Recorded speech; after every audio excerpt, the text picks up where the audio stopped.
अभी हमारे देश में भारतीय संसद से पास 1961 इनकम टैक्स एक्ट के अंतर्गत टैक्सेशन का रूल लगाया जाता है, जिसके अंतर्गत जो भी एग्जम्पशंस हैं, जो भी डिडक्शन है, वो बहुत ज़्यादा कॉम्प्लिकेटेड हो चुकी हैं और इनको सिंप्लीफाई करने के लिए सेंट्रल गवर्नमेंट जो है वो एक नया टैक्स कोड लेकर के आने वाली है, डायरेक्ट टैक्स कोड। इसके अंतर्गत जो ये 1961 वाला एक्ट है, यानी जो पुराना टैक्सेशन का रूल है, वो पूरी तरीके से बदल जाएगा और बहुत कुछ चीज़ें बदल जाएंगी। एज ए रिटेल इन्वेस्टर आपके म्यूचुअल फंड इन्वेस्टमेंट से होने वाले गेन यानी कैपिटल गेन पर क्या इंपैक्ट पड़ेगा, इसका दूरगामी प्रभाव क्या पड़ने वाला है, इसके बारे में डिटेल में एनालिसिस करने जा रहे हैं। अंत तक जरूर जुड़े रहिएगा। बहुत ही इंफॉर्मेटिव वीडियो है और बहुत ही चौंकाने वाला डेटा आपके सामने आने वाला है। नमस्कार दोस्तों, मेरा नाम है नीरज। आप देख रहे हैं फिनोबिट यूट्यूब चैनल। अगर आप इस चैनल पर पहली बार विजिट कर रहे हैं तो इसको सब्सक्राइब करते हुए बेल आइकन को प्रेस करना ना भूलें। आपके मन में प्रश्न आएगा कि ये जो डायरेक्ट टैक्स कोड 2025 है उसको जब इंट्रोड्यूस किया जा रहा है तो क्या ज़रूरत है इसके लिए, क्योंकि हमारे पास पहले से टैक्सेशन रूल है। तो सेंट्रल गवर्नमेंट का ये कहना है कि जो पुराना टैक्सेशन रूल है उसमें बहुत सारे एग्जम्पशंस, डिडक्शन और बहुत सारे कॉम्प्लिकेशंस हैं, बहुत सारे सेक्शंस हैं, बहुत सारे सब सेक्शन हैं, जिसकी वजह से बहुत पेचीदा बन जाता है ITR फाइल करना। इसको सरकार बहुत ज़्यादा सिंप्लीफाई करना चाहती है। साथ ही साथ सरकार का ये टारगेट है कि अभी के परिप्रेक्ष्य में अगर आप देखेंगे तो जो 1 से 2% पॉपुलेशन है वही केवल ITR फाइल करती है, यानी वही केवल टैक्स पे करती है। सरकार का ये लक्ष्य है कि कम से कम 7 से 8% लोग टैक्स पेयर के ब्रैकेट में आए और अभी जो 1 से 2% लोग केवल टैक्स दे रहे हैं वो 7 से 8% लोग टैक्स दें। अब इसके लिए जरूरी क्या है, क्योंकि ऐसा केवल करने से तो टैक्स लोग देंगे नहीं या फिर ITR फाइल करेंगे नहीं। तो इसके लिए सरकार ये रोड मैप लेकर के आ रही है कि अभी जैसे आप बैंक में FD कराते हैं तो जो भी आपको ब्याज मिलता है, अगर आपकी एज 60 साल से कम है तो अगर साल भर में आपको 40,000 तक का मुनाफा हुआ, यानी कि उस पर आपको रिटर्न मिला, आपको ब्याज मिला, तो आपका कोई भी टैक्स नहीं लगता है। लेकिन जैसे ही आपका 40,000 से ऊपर जाएगा तो जितना भी अमाउंट एक्सीड करेगा 40,000 से, उस पर 10% TDS आपका कट जाता है। इसी प्रकार से अगर आप 60 साल या फिर उससे ऊपर हैं तो 50,000 का यहाँ पर ब्रैकेट रखा गया है और 50,000 को अगर एक्सीड करता है तो एक्सीडेड अमाउंट पर आपको 10% डिडक्शन एट सोर्स यानी TDS वहाँ पर कट जाता है। सरकार का ये कहना है कि अभी हम इस चीज़ को सभी सेक्टर्स में और सभी सर्विसेज में लागू कर देंगे, यानी जहाँ से भी आपको इनकम हो रही है उस सोर्स पर ही आपका TDS काट लिया जाएगा। जब आपका TDS हर एक सोर्स पर काटा जा रहा है तो आपका इनकम अगर जितना भी 7 लाख अब जैसे अभी तक का है जिस पर आपको कोई भी टैक्स नहीं पे करना होता है, तो 7 लाख के अंदर अगर आपका है और TDS कटा हुआ है तो जाहिर सी बात है आप उस TDS को रिटर्न लेने के लिए आप ITR फाइल करेंगे। तो इससे ज़्यादा से ज़्यादा लोग ITR फाइल करने के लिए मजबूर हो जाएंगे और ऐसे लोग जो कि इनकम कम दिखा करके और ITR फाइल नहीं करते हैं या फिर टैक्स भरते ही नहीं है, उनकी मजबूरी हो जाएगी टैक्स फाइल करना। तो सरकार का यही लक्ष्य है कि 1 से 2% लोग जो अभी केवल टैक्स फाइल करते हैं वो कम से कम 7 से 8% तक टैक्स पे करने वाले लोगों की संख्या पहुंच जाए पूरे पॉपुलेशन का। सबसे बड़ा जो चेंज आने वाला है डायरेक्ट टैक्स कोड और अभी के वर्तमान टैक्सेशन रूल में, वो कैपिटल गेन को लेकर के आ रहा है। अभी के हिसाब से कैपिटल गेन जो होता है वो एक स्पेशल इनकम में कैलकुलेट किया जाता है और उस पर हमें अलग से रिड्यूस्ड रेट जो टैक्स का है वो पे करना पड़ता है। जैसे अगर आपका लॉन्ग टर्म कैपिटल गेन हुआ, जैसे आप 10 साल 15 साल मतलब 1 साल से ज़्यादा अगर आपने अपने सिक्योरिटीज़ को होल्ड करके फिर सेल किया, तो 1 साल से ज़्यादा अगर आपने होल्ड कर लिया तो उस पर आपको टैक्स लगभग 12.5% देना पड़ता है। ठीक है, लेकिन अब ये क्या किया जाएगा, नेट टैक्स रूल में ये जो कैपिटल गेन होगा उसको रेगुलर इनकम की तरह ट्रीट किया जाएगा, ना कि स्पेशल इनकम की तरह। अब इसका क्या प्रभाव पड़ेगा दूरगामी, इसको एक बार कैलकुलेट करते हैं। अभी आप अपने स्क्रीन पर एक व्यक्ति का ITR देख पा रहे होंगे। इसमें इन्होंने जो कैपिटल गेन इनको हुआ था, लॉन्ग टर्म कैपिटल गेन आप अपने स्क्रीन पर देख पा रहे होंगे, इनको जो हुआ था 8,506 रुपये का हुआ था। तो कायदे से अगर देखा जाए तो ये लॉन्ग टर्म कैपिटल गेन है, तो इस पर इन्हें 12.5% का टैक्स लाइबिलिटी बनता है और इन्हें टैक्स पे करना चाहिए। लेकिन इनके द्वारा 1 रुपया भी टैक्स पे नहीं किया गया क्योंकि इनकी टैक्स लाइबिलिटी 0 बन रही थी। क्योंकि अभी का जो नियम है कैपिटल गेन को लेकर के, वो भले स्पेशल इनकम में कैलकुलेट तो किया जाता है, लेकिन ये स्पेशल इनकम तभी आपका टैक्सेबल माना जाएगा जब आपका टोटल जो इनकम होगा सभी सोर्सेज से मिलाकर के वो 7 लाख से ऊपर जाएगा। अगर 7 लाख से नीचे है तो आपकी टैक्स लाइबिलिटी 0 बनती है, भले ही आपका ये capital gain special income source में काउंट किया जाए अभी के नियम के हिसाब से, लेकिन ये देखा जाएगा कि 7 लाख से अगर आपका ऊपर है तब जाकर के आपकी टैक्स लायबिलिटी बनेगी। देखिए, न्यू टैक्स रेजिम को अगर आप ऑप्ट करते हैं तो उसमें भी जो टैक्सेशन का स्लैब है, उस टैक्सेशन स्लैब के अंतर्गत 7 लाख तक आपका कुछ टैक्स बनता है। लेकिन चूंकि अगर आपका टैक्स 25,000 से नीचे का होता है तो सरकार उसको एग्जम्प्ट कर देती है। इसी वजह से 7 लाख तक आपका कोई भी टैक्स नहीं पे करना होता है। ठीक है, तो कितना भी कैपिटल गेन अगर आपका हुआ और वो 7 लाख से नीचे का है तो ये स्पेशल इनकम होते हुए भी आपके टोटल इनकम में ही देखा जाएगा कि 7 लाख से एक्सीड कर रहा है या नहीं, और अगर एक्सीड करेगा तब इस पर जाकर के आपको 12.5% का टैक्स पे करना होता है। अगर ये 7 लाख को एक्सीड नहीं कर रहा है तब आपकी टैक्स लायबिलिटी जीरो बनती है। जैसे कि देखिए, अब जो बातें मैं आपको बता रहा था कि 7 लाख तक आपकी कोई भी टैक्स लायबिलिटी नहीं बनती है, आप अपने स्क्रीन पर देख पा रहे होंगे। देखिए, ध्यान से देखिएगा, यहाँ पर आप देख पा रहे होंगे कि जो 7 लाख तक हमारा टैक्स बनेगा वो टैक्स स्लैब के हिसाब से 25,000 20,000 जो भी बने वो बनेगा। लेकिन चूंकि टैक्स में रिबेट हमें 25,000 तक का दिया गया है, यानी कि अगर 25,000 तक का टैक्स लायबिलिटी आपको बनता है तो आपकी टैक्स लायबिलिटी को जीरो मान लिया जाएगा सरकार के द्वारा, इनकम टैक्स डिपार्टमेंट के द्वारा। ठीक है, यानी कि 7 लाख तक टैक्स तो बनेगा, लेकिन वो टैक्स अगर 25,000 के अंदर रहेगा तो उसे जीरो मान लिया जाएगा, यानी आपकी टैक्स लायबिलिटी जीरो हो जाती है। ये चीज़ें आपको समझना होगा। ठीक है, ये सेक्शन 87A में मेंशन किया गया है। आप अपने स्क्रीन पर देख पा रहे होंगे, इनका ये कैपिटल गेन से इतना अर्निंग हुआ है, इनको इनके बिजनेस से 1,80,000 का अर्निंग हुआ है, अदर इनकम सोर्सेज से इनको लगभग 35,000 का इनकम हुआ है, और टोटल जो इनका इनकम हुआ फाइनेंशियल ईयर में वो 2,24,045 रुपये का हुआ है। अब चूंकि ये 7 लाख से कम है तो इस हिसाब से इनकी टैक्स लायबिलिटी जीरो बनेगी। चलिए मैं आपको प्रूफ दिखाता हूँ।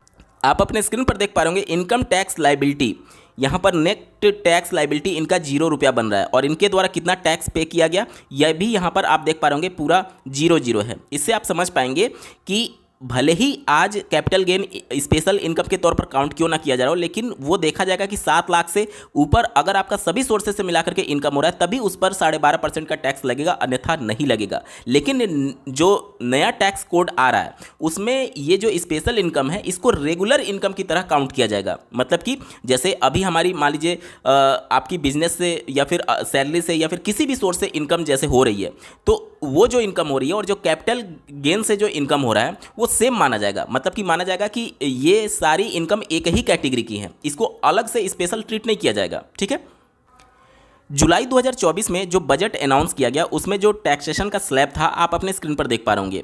यहाँ पर आप देख सकते हैं 3 लाख तक कोई भी टैक्स यहाँ पर पे नहीं करना है। 3 से 7 लाख तक आपको 5%, 7 से 10 लाख तक आपको 10%, 10 से 12 लाख तक 15%, और 12 लाख से 15 लाख तक 20%, और 15 लाख से ऊपर अगर आपकी इनकम हो रही है तो वो 30% देना है। अभी के नियमानुसार जो हमें कैपिटल गेन हो रहा है वो काउंट तो स्पेशल इनकम में किया जा रहा है, लेकिन उसको उस सभी सोर्स ऑफ इनकम में ही काउंट जोड़ा जा रहा है। एक तरीके से देखा जाए तो जो मैंने अभी आपको ITR का प्रूफ दिखाया, तो उसके हिसाब से अगर आपका 7 लाख तक का इनकम हो रहा है तो कोई भी टैक्स लायबिलिटी नहीं बन रही थी। और भले ही ये 7 लाख में काउंट तो हो रहा है, लेकिन अगर ये 7 लाख से एक्सीड करेगा तो जो उनका कैपिटल गेन हुआ था उस पर उनको 12.5% का टैक्स पे करना पड़ेगा। ये टैक्स रेट अलग है, और ये जो अभी का नियम है उसके हिसाब से जो टैक्सेशन का रूल है वो अलग है। ये सोर्स ऑफ इनकम मतलब कि सैलरी से, बिजनेस से जो हमें इनकम हो रहा है उस पर टैक्स रूल है, और जो कैपिटल गेन है उसका टैक्स रूल अलग है। ठीक है, और अगर वो शॉर्ट टर्म कैपिटल गेन होता तो उस पर उनको 20% का टैक्स पे करना पड़ता। अब यहाँ पर आप देखिए, भले ही ये स्पेशल इनकम है लेकिन इस 7 लाख यानी रेगुलर इनकम में ही उसे जोड़ करके देखा जा रहा है। बावजूद इसके वहाँ पर जो टैक्स का रूल था, जो टैक्स का रेट था वो अलग था। अब जब नया न्यू टैक्स कोड लागू हो जाएगा उसके बाद से क्या हो जाएगा कि ये वाली चीज़ पूरी तरीके से ख़त्म कर दी जाएगी, और अब क्या होगा, अब टैक्स स्लैब के अनुसार ही हमें कैपिटल गेन पर टैक्स पे करना होगा। यानी कि अगर आपका इनकम 7 लाख से एक्सीड करता है तो पूरी तरीके से इस ब्रैकेट के अंतर्गत आपको टैक्स पे करना होगा। जैसे मान लीजिए कि किसी एक व्यक्ति का इनकम 5 लाख है साल भर में, और 5 लाख उसको कैपिटल गेन हुआ, तो टोटल इनकम उसका कितना हो गया, 10 लाख हो गया। तो 10 लाख तक टोटल इनकम के हिसाब से कितना उनका टैक्स बनेगा, तो देखिए 3 लाख तक को तो उनको छूट है, 3 से 7 लाख तक उनको 5% टैक्स देना पड़ेगा, यानी कि 4 लाख का 5%। ठीक है, देखिए 4 लाख का यहाँ पर 5% हम लोग निकाल देते हैं तो ये कितना आ जाएगा, 2 जीरो से 2 जीरो कट जाएगा और ये 20,000 आ जाएगा। ठीक है, उसके बाद से अगर हम लोग देखें 20,000 आ जाएगा। उसके बाद से 7 से 10 लाख यानी टोटल 3 लाख बचा, 3 लाख पर इन्हें 10% का टैक्स देना होगा, यानी कि 3 लाख का 10% अगर आप निकालेंगे तो वो आएगा 30,000, यानी टोटल इनकी टैक्स लायबिलिटी कितनी बन जाएगी, 50,000 की बन जाएगी। ठीक है, तो अगर अभी का नियम रहता, ध्यान से सुनिए, अगर अभी का नियम रहता तो अभी के नियम के हिसाब से उनको कितना टैक्स पे करना पड़ता, चूंकि उनका 5 लाख ही बिजनेस से या फिर सैलरी से इनकम हो रहा था और 5 लाख उनको कैपिटल गेन हुआ था, तो 5 लाख जो कैपिटल गेन है उसको कैलकुलेट किया जाएगा स्पेशल इनकम में, और उस पर लॉन्ग टर्म कैपिटल गेन होता तो उनको सिर्फ 12.5% का ही टैक्स पे करना पड़ता। जबकि यहाँ पर ये जो टैक्सेशन रूल है वो इस हिसाब से किया जा रहा है। अब अभी देखिए, अभी चूंकि इनका टोटल इनकम 10 लाख तक का था, तो 10 लाख तक का ब्रैकेट में इनको मैक्सिमम 10% ही टैक्स देना है। लेकिन जैसे जैसे कैपिटल गेन आपका बढ़ता जाएगा, जैसे देखिए 12 लाख तक टच किया, 15 लाख तक, तो ये जो 12.5% का कैपिटल गेन पर टैक्स है उससे ये टैक्स रेट बढ़ता चला जाएगा। यानी जितना ज़्यादा कैपिटल गेन आपको होगा, जितना ज़्यादा आप रिटर्न कमाएंगे, उतना ही ज़्यादा आपको टैक्स पे करना पड़ेगा। अब इसका सबसे बड़ा जो इम्पैक्ट पड़ेगा वो लॉन्ग टर्म इन्वेस्टर पर पड़ने वाला है। कैसे, इसको समझते हैं। मान लेते हैं कि एक रिटेल इन्वेस्टर है जो कि लमसम इन्वेस्टमेंट के माध्यम से एक मुश्त 10 लाख रुपया इन्वेस्ट करता है आने वाले 20 वर्षों के लिए। अगर 15% एक्सपेक्टेड रेट ऑफ रिटर्न मान करके चले तो इस 10 लाख पर जो उसे टोटल कैपिटल गेन होगा वो 1,53,63,66,537 रुपये का होगा, और टोटल जो उसका कॉर्पस बन जाएगा वो 1,63,00,000 का बन जाएगा। हमें जो टैक्स पे करना है वो इस पर करना है। अब अभी के नियम के हिसाब से आपका 1,25,000 तक का यहाँ पर छूट मिल जाएगा। यानी ये जो कैपिटल गेन था इसमें से 1,25,000 माइनस कर देंगे और बाकी का जो बचा उस पर हमें कितना टैक्स देना होगा, 12.5% टैक्स पे करना होगा। तो अभी के हिसाब से इसको कैलकुलेट कर लेते हैं कि कितना टैक्स लायबिलिटी बनता है। ठीक है, देखिए टोटल जो हमारा कैपिटल गेन हुआ था वो हुआ था 1,53,66,537 रुपये का।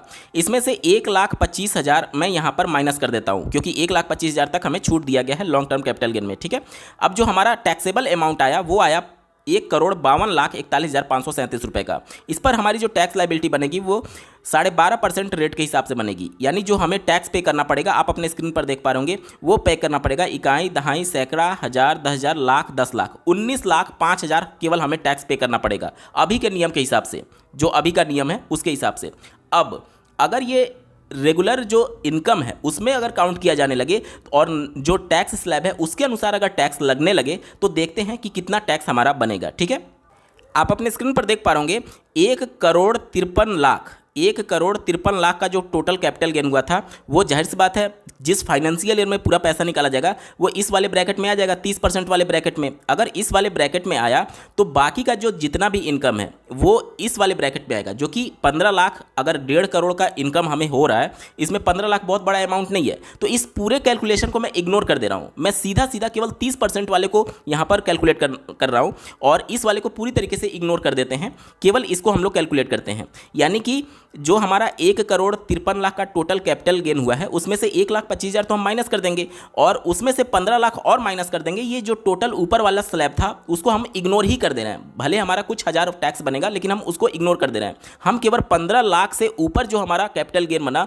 उस पर जो हमें 30% टैक्स देना है उसके हिसाब से हम लोग कैलकुलेट करते हैं। जो टोटल कैपिटल गेन हुआ था वो 1,53,66,537 रुपये का हुआ था। इसमें से 1,25,000 मैं यहाँ पर माइनस कर देता हूँ। अब जो टैक्सेबल अमाउंट आया वो इतना आ गया। अब इस टैक्सेबल अमाउंट में से मैं और 15 लाख कम कर देता हूँ जो ऊपर से टैक्स स्लैब वाला आ रहा था। ठीक है, मैं इसको बिल्कुल इग्नोर ही कर दे रहा हूँ। ठीक है, कुछ हज़ार रुपया यहाँ पर टैक्स लायबिलिटी बनेगा लेकिन उसको मैं इग्नोर कर दे रहा हूँ, तो मैं 15 लाख और यहाँ से माइनस कर देता हूँ। ठीक है, आप अपने स्क्रीन पर देखिए 15 लाख मैंने माइनस कर दिया। अब जो टोटल 30% ब्रैकेट में हमारा इनकम आएगा वो कितना आएगा, वो आएगा 1,37,41,537 रुपये का। इस पर हमें 30% टैक्स पे करना है। तो 30% अगर मैं कैलकुलेट करता हूँ, अब आप अपने स्क्रीन पर देख पा रहे होंगे हमारी टैक्स लायबिलिटी जो बनेगी वो इतने रुपए की बनेगी। एक बार कैलकुलेट करते हैं, इकाई, दहाई, सैकड़ा, हजार, 10,000, लाख, 10 लाख, यानी 41,22,000 हमारी टैक्स लायबिलिटी बनेगी। ये जो 15 लाख वाला ब्रैकेट है उससे ऊपर करके मैंने कैलकुलेट किया है। अगर उस वाले को अगर इग्नोर ना करके अगर इसमें शामिल कर लिया जाए तो ये शायद 41.5 लाख के आसपास बन जाएगा, 41.5 पौने 42 लाख के आसपास बन जाएगा। ठीक है, तो चलिए उसको इग्नोर ही कर देते हैं। अब जो अभी के टैक्सेशन रूल के हिसाब से जो 1961 एक्ट वाला है उसके हिसाब से अगर 1,53,00,000 का हमें कैपिटल गेन हो रहा है तो हमें जो टैक्स लायबिलिटी बन रही है वो 19 लाख के आसपास बन रही है। 19,05,000 बन रहा था, और जब नया टैक्स कोड लागू हो जाएगा उसके हिसाब से उतने ही गेन पर आपको लाख का टैक्स पे करना पड़ेगा। यानी मोटा मोटी अगर आप देखेंगे तो दुगना से भी ज़्यादा आपकी टैक्स लायबिलिटी बन जाएगी। अब आपके मन में सवाल आएगा कि फिर फायदा क्या है म्यूचुअल फंड में या फिर इस प्रकार के सिक्योरिटीज़ में इन्वेस्टमेंट करने का, क्योंकि यहाँ पर तो बहुत ज़्यादा टैक्स बन जाएगा। देखिए, अब आपको केवल लॉन्ग टर्म इन्वेस्टमेंट से काम नहीं चलेगा, आपको आपके जितने भी कैपिटल गेन हो रहे हैं उसको टैक्स हार्वेस्टिंग के अंतर्गत हर एक फाइनेंशियल ईयर में इसको धीरे धीरे करके टैक्स हार्वेस्ट करना होगा, तभी आप लॉन्ग टर्म में अच्छा खासा कॉर्पस बना पाएंगे। नहीं तो अगर एकमुश्त पैसा एक बार में आप निकालते हैं तो नो डाउट यहाँ पर बहुत बड़ी टैक्स लायबिलिटी आपकी बन जाती है। 41 लाख बहुत बड़ा अमाउंट होता है। इसके लिए जो हमें अभी 1,25,000 तक का छूट दिया गया है कैपिटल गेन में, जो समय के साथ धीरे धीरे बढ़ता ही रहेगा। कभी हो सकता है 2 लाख हो जाए, उसके बाद 5 लाख हो जाए। जैसे जैसे पैसे का वैल्यू घटेगी या महंगाई बढ़ेगी, इन्फ्लेशन बढ़ेगा, ये जो छूट है वो भी बढ़ता चला जाएगा।